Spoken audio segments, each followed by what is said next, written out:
제19대 대통령 선거가 하루 앞으로 다가왔습니다. 교계에서는 소중한 한 표 행사에 모든 유권자들의 동참을 당부하고 있는데요. 특히 막판까지 기독교인들을 대상으로 하는 가짜 뉴스가 성행하고 있어 이에 대한 주의가 요구됩니다. 천수연 기자입니다. 헌정 사상 초유의 대통령 탄핵 이후 치러지는 제19대 대통령 선거. 이번 대선 투표는 전국 13,964개의 투표소에서 일제히 진행됩니다.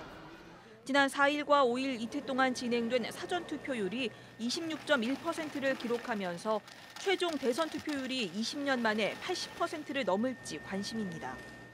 교계에서는 이번 대선이 촛불 정국과 대통령 탄핵에 이어 우리 사회의 오랜 적폐를 청산할 기회라면서 그리스도인들의 투표 참여를 독려하고 있습니다.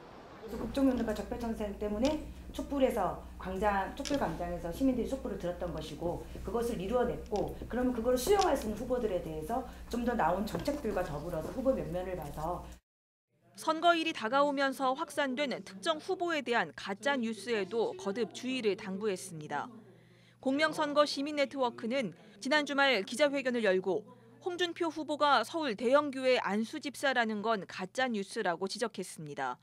또 홍 후보가 주기철 목사 생가 복원 사업에 7억 원을 기부했다는 건 역시 가짜 뉴스라면서 교인들이 이 같은 거짓에 현혹되지 않기를 당부했습니다.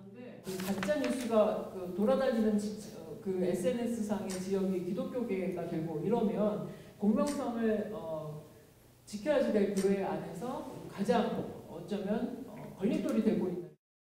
주기철 목사의 손자인 주한장로교회 주승중 목사 역시 자신의 SNS를 통해 홍 후보의 7억 기부설은 사실이 아니라고 언급했습니다. 주승중 목사는 주기철 목사의 생가 복원은 아직 안 됐고 창원시 웅천에 세워진 주기철 기념관은 교단과 창원시가 각각 땅과 시비를 들여 세운 것이라면서 홍준표 후보의 거짓 뉴스가 확산되지 않기를 바란다고 밝혔습니다.